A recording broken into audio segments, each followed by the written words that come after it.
Donc, effectivement, le thème, c'est le rôle de la société civile dans la lutte contre le terrorisme. Nous avons d'abord commencé par définir le terrorisme, ce qui n'est pas très évident. Ensuite, nous allons parler du terrorisme dans le contexte sahélien, puis le terrorisme dans le contexte mauritanien.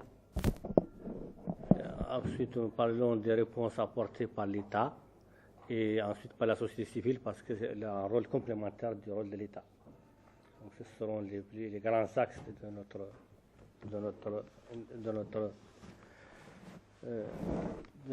qu'on va traiter. D'abord, le terrorisme. Le terrorisme, étymologiquement, d'abord, il faut savoir que, comme l'ont dit d'ailleurs certains intervenants, il y a une centaine de définitions du terrorisme. Parce que les gens n'arrivent pas à se mettre d'accord. C'est une définition unique du terrorisme. Et c'est la raison pour laquelle, d'ailleurs, les Nations Unies n'ont pas pu donner une définition standard du terrorisme. Et ils ont laissé le loisir à chaque État de le définir comme il veut. Mais étymologiquement parlant, il vient du latin terror, qui veut dire la terreur. Il a été utilisé pour la première fois en novembre 1794 pour désigner la doctrine des partisans de la terreur pendant la Révolution française. Le terrorisme désigne l'usage de la violence par certaines organisations politiques pour atteindre leurs objectifs, faire pression sur l'État, contraindre une population à l'obéissance, médiatiser une cause, promouvoir une idéologie. C'est entre autres les définitions qu'on peut donner. Bon, le terrorisme peut prendre la forme d'attentats, d'assassinats, d'enlèvements, de sabotage, d'actes d'intimidation, etc. Au-delà des victimes directes qui sont souvent des civils, le terrorisme cherche à frapper l'opinion publique, à l'intimider, en instaurant un climat de terreur et de peur. Et donc le terrorisme, par définition, c'est celui qui réalise des actes terroristes.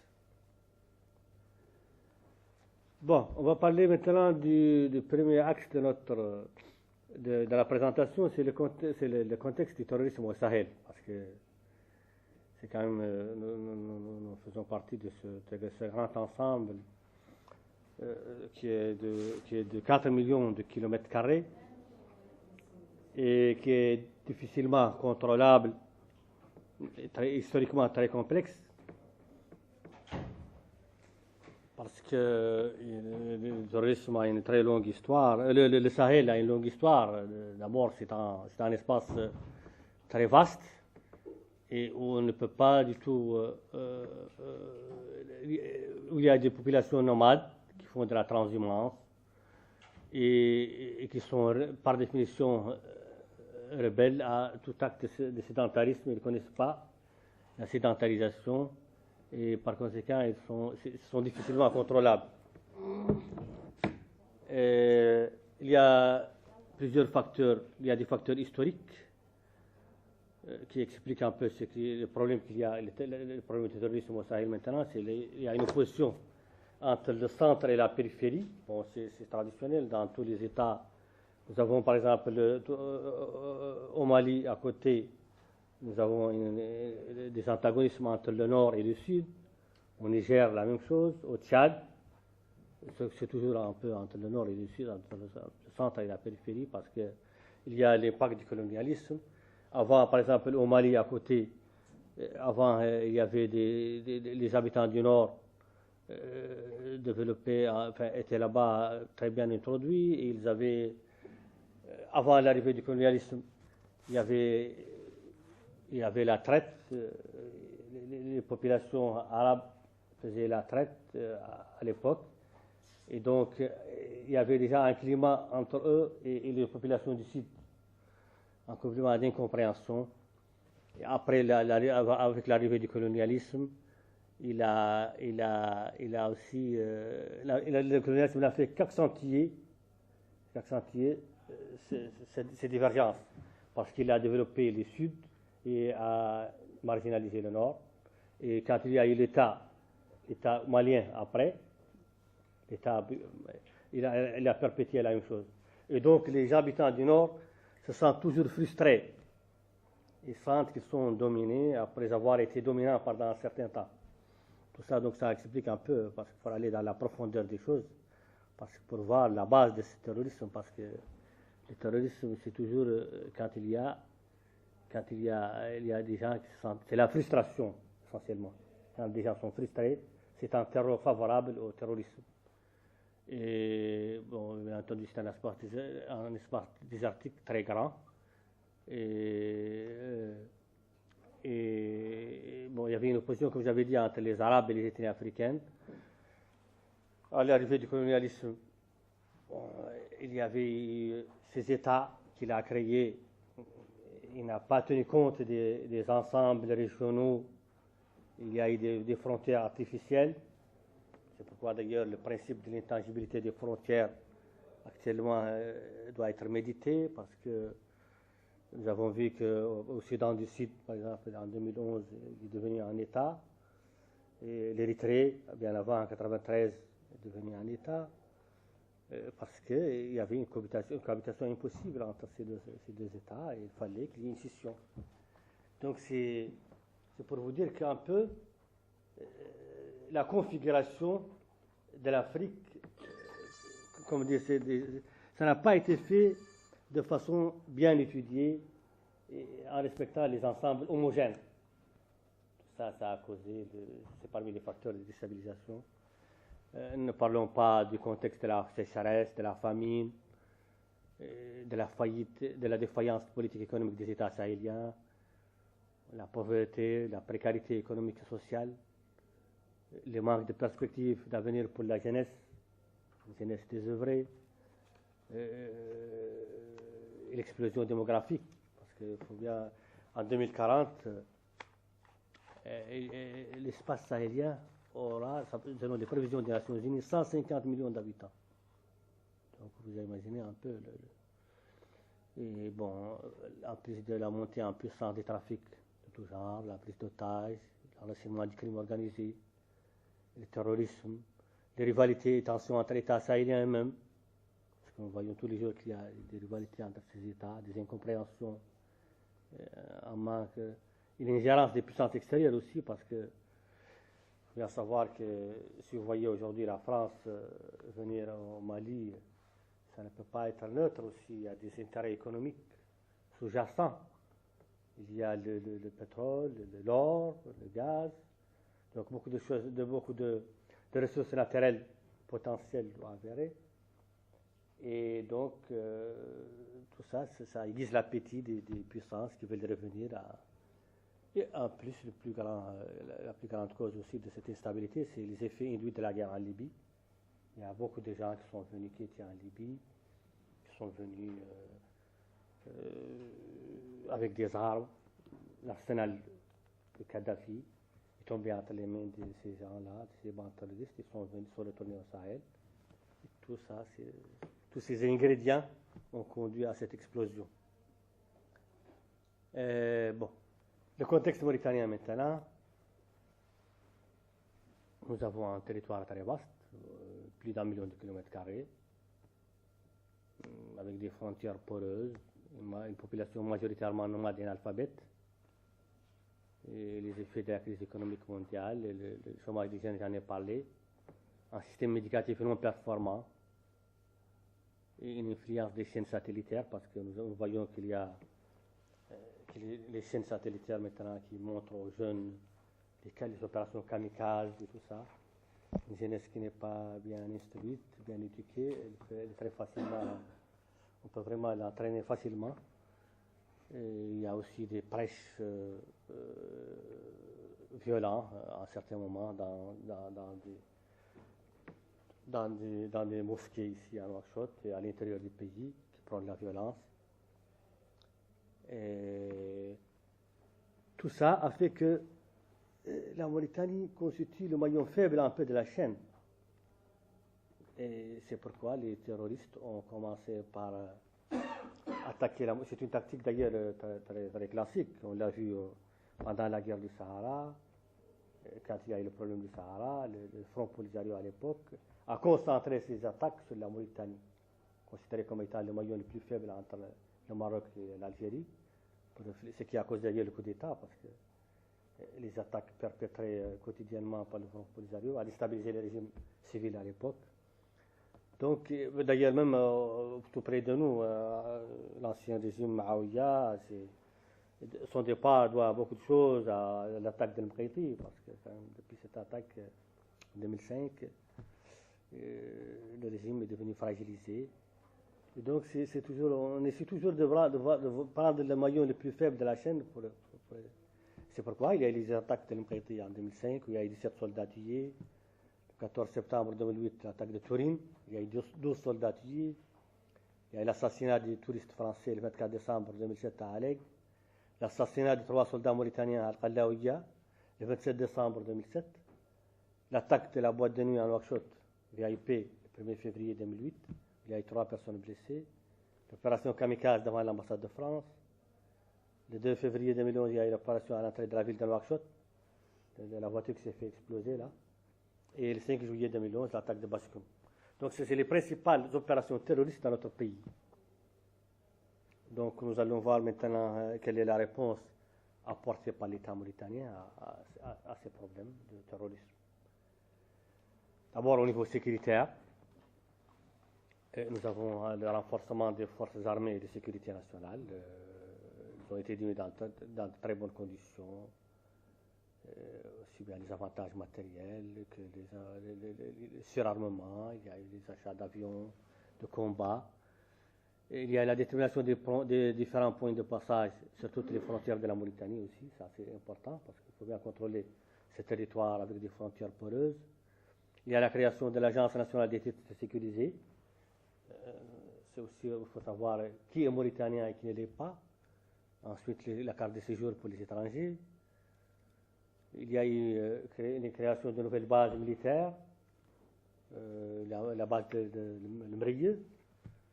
Il y a eu l'exercice du droit de poursuite jusqu'au Mali, parce que les forces armées quand même sont parties jusqu'au Mali. C'est pour dissuader les groupes terroristes que l'armée est prête à les combattre même en dehors du territoire mauritanien. Tout ça, c'est dissuasif. Il y a la mise en place d'un numéro vert aussi pour que l'État a mis, que les forces de sécurité, pour dénoncer à chaque fois qu'il y a un acte suspect, pour le porter à la connaissance des autorités. Il y a une direction en 2005, il y a une direction aussi de la communication au sein des forces armées nationales. Je crois que son responsable, c'est le colonel Tiyib qui était là.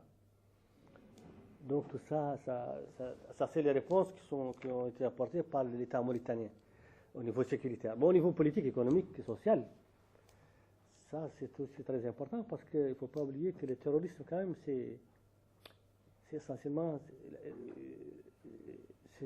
des jeunes qui sont la cible du terrorisme, c'est des jeunes qui doivent être éduqués. L'éducation, c'est l'enseignement et la première mesure que nous devons prendre pour lutter contre le terrorisme. Parce que bon, l'État mauritanien a fait des états généraux de l'éducation pour voir ce qui ne marche pas. Parce que, comme j'avais dit, nous avons jusqu'à présent un système éducatif non performant. Et nous sommes en train de réfléchir sur la méthode. L'État est en train de réfléchir sur la méthode la plus appropriée pour que l'éducation soit de bonne qualité. Et à travers l'explication des centres de formation professionnelle, centres de formation professionnelle pour les jeunes, parce que c'est le chômage qui est parmi les causes du terrorisme. Et donc l'État est en train de faire une politique pour essayer d'apprendre aux jeunes les métiers pour qu'ils puissent bénéficier des opportunités d'emploi. Il y a des centres de formation à Rosso, à Kaïdi. Il y a l'ANAPES, qui est l'agence qui a été créée pour l'insertion des jeunes.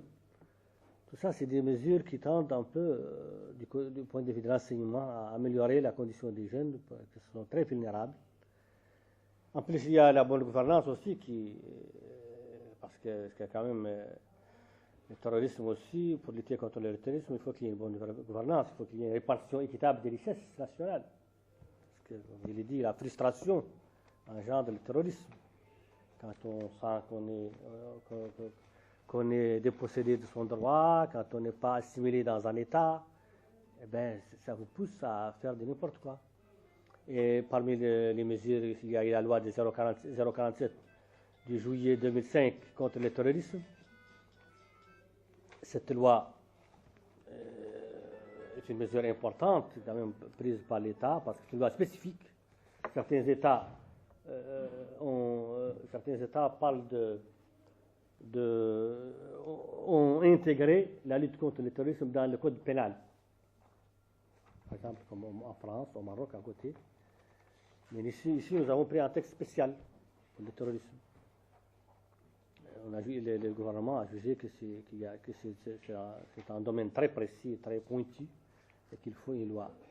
C'est une loi d'ailleurs plus ou moins répressive. Nous en parlerons après. Et il y a la réforme de la justice, il y a la loi sur l'esclavage, sur la torture.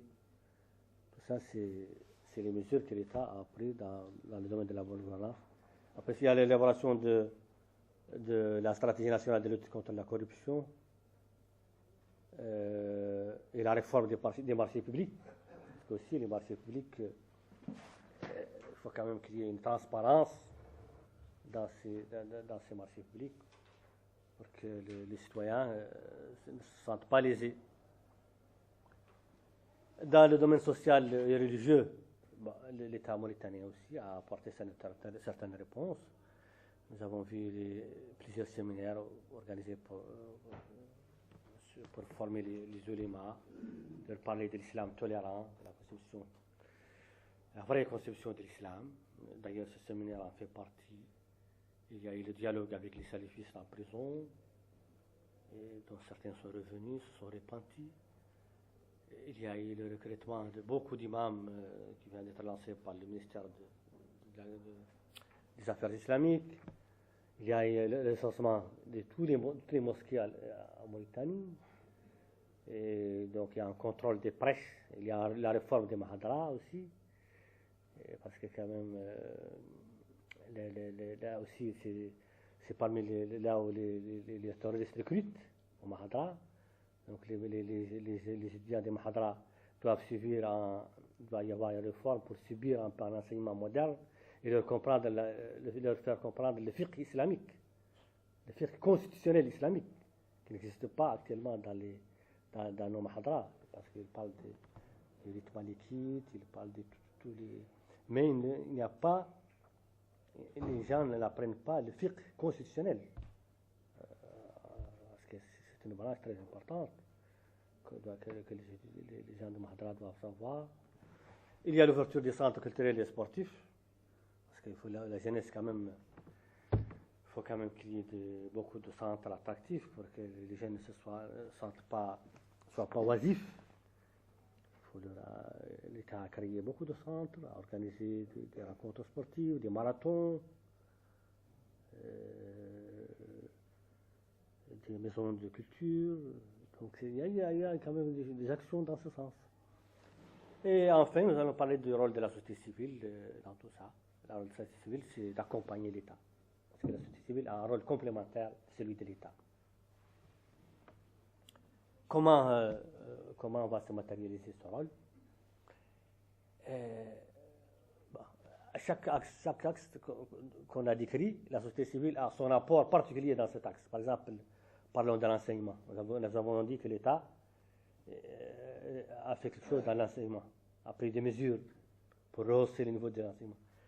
La société civile doit être associée par la redynamisation des associations de parents d'élèves, parce que c'est quand même les parents d'élèves jouent un rôle important. La famille, la cellule familiale, le père, la mère, doivent éduquer les jeunes, doivent savoir où est-ce qu'il va. Est-ce qu'il n'est pas, doit savoir là où il va, ses amis, doit le contrôler. Donc c'est le premier stade de l'éducation. Et donc les enfants doivent être, les associations de parents d'élèves, ils ont participé d'ailleurs activement aux états généraux de l'éducation. Ils ont amené leur contribution. La société civile doit engager l'État à développer un système éducatif performant, parce que quand même, le société civile doit être là pour titiller l'État, pour dire que là où ça ne va pas, là où l'État ne peut pas rentrer, la société civile est présente. Elle doit engager l'État à organiser un débat sur l'islam modéré. D'accord, l'État fait les séminaires, mais la société civile doit aussi faire des séminaires. D'ailleurs, on a vu quelques séminaires par des ONG ici sur la place, des organisations de droits de l'homme qui sont très actifs dans le domaine. Donc, c'est important que la société civile interpelle l'État aussi sur l'existence de transparence à tous les niveaux. Au niveau de recrutement, quand l'État va faire un concours, la société civile est là pour exiger qu'il soit transparent. Pas qu'il y ait quand même des gens qui font un concours et qui sont compétents et après on prend des autres. La société civile, justement, son rôle, c'est d'être là pour qu'il y ait une transparence au niveau du marché public, au niveau des droits de l'homme. Nous avons vu le barreau national mauritanien qui fait un rapport mensuel sur l'état des droits de l'homme dans les prisons en Mauritanie. Ça, c'est le rôle de la société civile. Donc, elle doit renforcer la citoyenneté et le contrôle citoyen de l'action publique pour la redistribution équitable des ressources nationales. Parce que c'est surtout ça. Essentiellement, quand il y a une bonne distribution des ressources nationales, quand il y a une lutte contre le chômage, les terroristes ne pourront pas faire grand-chose. En plus de toutes les mesures que nous avons déjà décrites plus haut, doit faire un plaidoyer, le civil toujours doit faire un plaidoyer fort en direction de l'État et des municipalités pour la mise en place d'infrastructures économiques et culturelles au profit des jeunes. On a déjà parlé.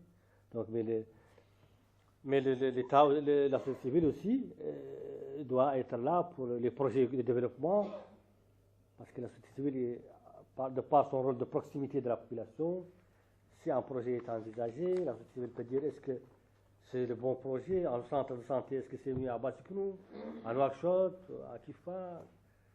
Tout ça, c'est le rôle de la société civile. Étant donné qu'ils sont proches des citoyens, ils doivent orienter l'État dans l'exécution des projets, dans leur conception même, dans leur contrôle, dans leur suivi. Et enfin, il doit jouer un rôle très important dans la situation de crise. Par exemple, la crise passée qui a secoué notre pays. Mais la société civile doit jouer son rôle. D'ailleurs, de par la Convention de Cotonou, qui exige que dans tous les États ACP, il faut qu'il y ait des plateformes, des acteurs non étatiques, pour qu'en cas de crise, justement, la société civile est là pour essayer de rapprocher les partis. D'ailleurs, moi-même, j'étais en tant que président, en tant qu'ancien président de cette plateforme. J'étais à Paris, à Bruxelles pour ces négociations. Mais lors des problèmes, lors des accords de Dakar, la société civile a été marginalisée. Parce que dans les accords de Dakar, vous savez qu'il a été dit que la CENI doit être présidée par la société civile. Doit avoir la présidence et deux membres parmi les politiques. Qu'est-ce qu'ils ont fait quand ils sont venus ici? Ils parlent sur le contrôle. Ils se sont partagés la CENI entre partis politiques. On a donné pour les référer à la présidence, pour ceci, pour cela. C'est pourquoi c'était une CENI politique qui a échoué. Elle a éclaté. Ça, c'est le rôle de la société civile. Parce que la société civile, par définition, est neutre dans les jeux politiques. Mais elle n'est pas neutre pour ce qui concerne le pays. J'espère quand même qu'actuellement, que les gens ont vu les erreurs passées, vont les rectifier. Nous avons vu déjà le ministre Messoud, président de l'Assemblée, dans son initiative, il a dit qu'il veut intégrer la société civile dans son éventuel gouvernement d'union nationale, pas des partis de société civile, tout ça. Parce que la société civile a un rôle à jouer dans le rapprochement des partis. C'est quand même, on ne peut pas la marginaliser. C'est très mauvais. Nous avons vu les exemples. Donc, ces interventions, les axes d'intervention, elle va faire des sensibilisations sur les méfaits du terrorisme, par des activités, par des campagnes médiatiques, par de la confection des livrets, par des documents, des spots publicitaires, par des journées portes ouvertes, des tables rondes, des ateliers, des forums. Tout ça, c'est le domaine de la société civile. Elle doit être active partout, elle doit parler d'elle. Et d'ailleurs, nous avons vu qu'actuellement, je prends toujours l'exemple du Mali parce que c'est à côté. Et il y a 2 jours, avant-hier, je crois, j'ai écouté à Radio France Internationale. Ils ont dit que les terroristes là, qu'ils se sont évaporés parmi la population à Gao. Et donc, ça, c'est le rôle de la société civile, de savoir, de coopérer avec l'État, pour leur dire que là où sont les terroristes, et les amener pour qu'ils soient jugés et tout ça. Donc, on ne peut pas négliger ce rôle très important de la société civile. Donc, en conclusion, j'espère que c'était assez long, je m'excuse. La lutte contre le terrorisme est multiforme. Il doit y avoir une collaboration entre l'État, la société civile, les partenaires au développement. Parce que c'est quand même le terrorisme, c'est un truc global qui intéresse tout le monde. Et il n'a pas de frontières. Pour l'indiquer, il faut un effort de tous, et surtout une justice sociale, une répartition équitable des richesses. Je vous remercie. Merci beaucoup, monsieur le conférencier. Nous allons donner la parole à madame Fatmata Traoré pour nous faire le commentaire de l'intervention avant qu'on ne passe au débat. بسم الله الرحمن الرحيم والصلاة والسلام على أشرف الأنبياء والمرسلين. أنا في البداية أشكر الأستاذ المحاضر على المحاضرة القيمة اللي جاءت على الجوانب كاملة اللي تهم موضوع المجتمع المدني ودوره في محاربة الإرهاب. لا نوفر عليكم شوي من الوقت جانب ما يخص بتعريف الإرهاب ومخاطره